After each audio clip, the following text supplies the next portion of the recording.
देखिए, जम्मू कश्मीर में जो आतंकी घटना में बढ़ोतरी हुई है उसके लिए सीधे तौर पर केंद्र सरकार जिम्मेवार है और हमारे जवानों को वहाँ सफलता मिली है, आतंकियों को मार गिराया है और आतंक के खिलाफ, आतंकवादियों के खिलाफ कड़ी कार्रवाई होनी चाहिए, इस पर लगाम लगना चाहिए। हरदीप सिंह पुरी ने कहा है कि कांग्रेस सिख नरसंहार का जिम्मेदार है। जो 84 में नरसंहार हुआ था सिखों के साथ, उसका जिम्मेदार सिर्फ कांग्रेस है। अब पूरे देश में जो जहाँ जहाँ हुए हैं दंगे फसाद, वो सब किसका देन है? ये भाजपाई दंगाई आज ज्ञान देगी कांग्रेस पर। कांग्रेस पार्टी जितने समय तक इस देश में शासन किया है, कांग्रेस पार्टी का इतिहास नहीं रहा है।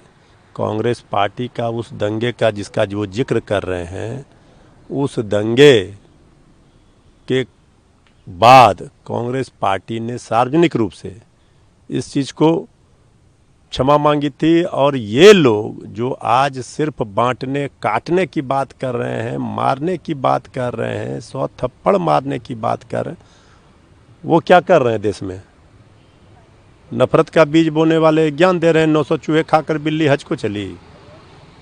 हरदीप सिंह पुरी ने मल्लिकार्जुन खड़गे और राहुल गांधी को लेकर भी कहा है कि पीएम मोदी को लेकर जो बयान दे रहे हैं मल्लिकार्जुन खड़गे, वो सिर्फ झूठ बोलते हैं और झूठ का पुलिंदा बनाकर देखिए आदरणीय पुरी जी ज़्यादा बयान देंगे तो फिर उनको भी मंत्रालय से निकाल दिया जाएगा। बीजेपी केंद्र में सरकार में उनको जगह दे दी गई है, तो वो ज़्यादा फड़फड़ाएंगे तो फिर उनका पर कतर दिया जाएगा। तो इसलिए वो जो बोल रहे हैं, वहाँ तो बीजेपी में होड़ लगा हुआ है टीआरपी के लिए। आपस में ही कंपटीशन है कि कौन विवादित बयान दे सकता है, कौन हिंदू मुसलमान पाकिस्तान ज़्यादा कर सकता है। इससे ज़्यादा तो कोई बात ही नहीं करेगा नौकरी की, महंगाई की और भुखमरी की, गरीबी की। आज अमित शाह झारखंड दौरे पर हैं, जहां घोषणा पत्र भी करेंगे, वहीं अरे बीजेपी जहाँ जहाँ घोषणा पत्र जारी करती है वो जुमला पत्र साबित होता है। इसके पहले जितने जगहों पर घोषणा पत्र जारी किया उस जुमला पत्र ही साबित हुआ। झारखंड में इतने दिनों तक शासन सबसे ज़्यादा समय तक बीजेपी ने किया, क्या दिया झारखंड को? झारखंड में बीजेपी बुरी तरह से हार रही है और हेमंत सोरेन जी की इंडिया गठबंधन की सरकार बनने जा रही है।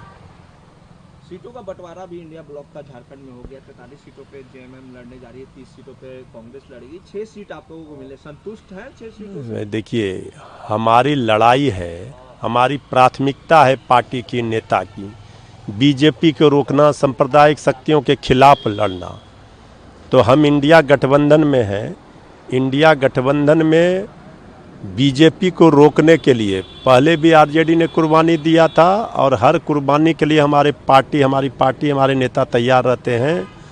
हमें महागठबंधन, इंडिया गठबंधन में जो भी सीटें मिली हैं उस पर नहीं 6 सीट नहीं, पूरे झारखंड के विधानसभा सीटों पर इंडिया गठबंधन, महागठबंधन लड़ रही है। यहाँ जेएमएम, कांग्रेस और आरजेडी का सवाल नहीं है, पूरे इंडिया गठबंधन का सवाल। गिरिराज सिंह ने कहा है कि कांग्रेस के डीएनए में ही झूठ। देखिए, जिसके डीएनए में झूठ है, जो झूठ की ही खेती करते हैं। कभी आदरणीय नीतीश जी ने कहा था बीजेपी का मतलब बड़का झूठा पार्टी। वो अब क्या उंगली उठाएगी कांग्रेस पर? अरे कांग्रेस पर एक उंगली बीजेपी उठाएगी तो उधर 10 उंगली उठेगी बीजेपी की तरफ। लालू प्रसाद यादव ने कहा है कि धरती पर अत्याचार काफी बढ़ रहा है और उसे खत्म करना अब जरूरी है। कौन कर रहा है? निश्चित रूप से देखिए, जो राजनीतिक रूप से अत्याचार हो रहे हैं, गरीबों पर अत्याचार हो रहे हैं, पिछड़ों पर अत्याचार हो रहे हैं, दलितों पर अत्याचार हो रहे हैं और नौजवानों, किसानों पर अत्याचार हो रहे हैं, इसके खिलाफ लड़ाई आदरणीय लालू प्रसाद जी सब दिन लड़ते रहे हैं। वही बात आदरणीय लालू प्रसाद जी कह रहे हैं कि अत्याचार के खिलाफ, अन्याय के खिलाफ लड़ाई मजबूती से लड़ेंगे।